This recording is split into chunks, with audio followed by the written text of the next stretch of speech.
सिया राम सिया राम। नमस्कार मित्रों, स्वागत है आपका हमारे चैनल धार्मिक कथाएं में। आज इस वीडियो में हम जानेंगे कि भगवान शिव के द्वारा सृष्टि की रचना कैसे हुई। जिस समय सभी जगह केवल अंधकार ही अंधकार था, न सूर्य दिखाई देते थे, न चंद्रमा, अन्य ग्रह नक्षत्रों का भी कहीं पता न था, न दिन होता था न रात, अग्नि, पृथ्वी, जल और वायु की भी सत्ता नहीं थी। उस समय एकमात्र सदा शिव की ही सत्ता विद्यमान थी, जो अनादि और चिन्मय कही जाती थी। उन्हीं भगवान सदा शिव को वेद, पुराण और उपनिषद तथा संत महात्मा आदि ईश्वर तथा सर्वलोक महेश्वर कहते हैं। एक बार भगवान शिव के मन में सृष्टि रचने की इच्छा हुई। उन्होंने सोचा कि मैं एक से अनेक हो जाऊं। यह विचार आते ही सबसे पहले परमेश्वर शिव ने अपनी पराशक्ति अंबिका को प्रकट किया तथा उनसे कहा कि हमें सृष्टि के लिए किसी दूसरे पुरुष का सृजन करना चाहिए, जिसके कंधे पर सृष्टि संचालन का महान भार रखकर हमें आनंद पूर्वक विचरण कर सके। ऐसा निश्चय करके शक्ति सहित परमेश्वर शिव ने अपने वाम अंग के 10वें भाग पर अमृत मल लिया। वहां से तत्काल एक दिव्य पुरुष प्रकट हुआ। उनका सौंदर्य अतुलनीय था, उसमें सत्व गुण की प्रधानता थी। वह परम शांत तथा अथाह सागर की तरह गंभीर था। रेशमी पीताम्बर से उनके अंग की शोभा द्विगुणित हो रही थी। उनके 4 हाथों में शंख, चक्र, गदा और पद्य सुशोभित हो रहे थे।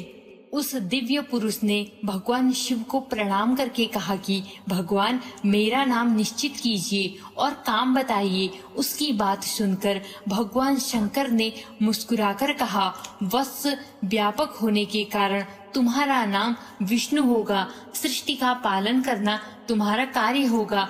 इस समय तुम उत्तम तप करो। भगवान शिव का आदेश प्राप्त कर श्री विष्णु कठोर तपस्या करने लगे।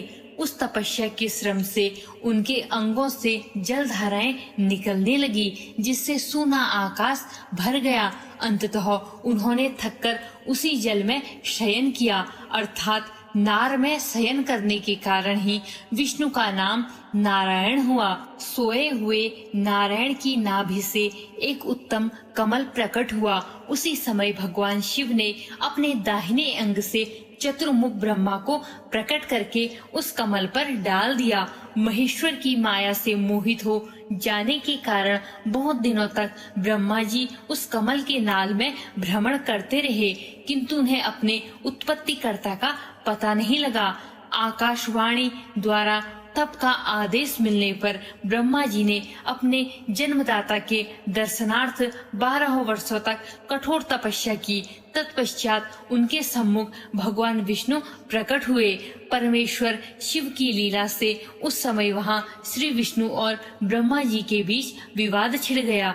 सहसा उन दोनों के मध्य एक दिव्य अग्र स्तंभ प्रकट हुआ। बहुत प्रयास के बाद भी ब्रह्मा और विष्णु उस अग्रस्तंभ भाग के आदि अंत का पता नहीं लगा सके। अंततः थककर भगवान विष्णु ने प्रार्थना किया कि महाप्रभु, हम आपके स्वरूप को नहीं जानते। आप जो कोई भी हो, हमें दर्शन दीजिए। भगवान विष्णु की स्तुति सुनकर महेश्वर सहसा प्रकट हो गए और बोले, सुरश्रेष्ठ गण, मैं तुम दोनों के तप और भक्ति से भलीभांति संतुष्ट हूँ। ब्रह्मा, तुम मेरी आज्ञा से जगत की सृष्टि करो और वत्स विष्णु, तुम इस चराचर जगत का पालन करो। तदंतर परमेश्वर शिव ने अपने हृदय भाग से रुद्र को प्रकट किया और उन्हें संहार का दायित्व सौंपकर वही अंतर्ध्यान हो गए। धन्यवाद दोस्तों। इस तरह भगवान शिव के द्वारा सृष्टि की रचना हुई।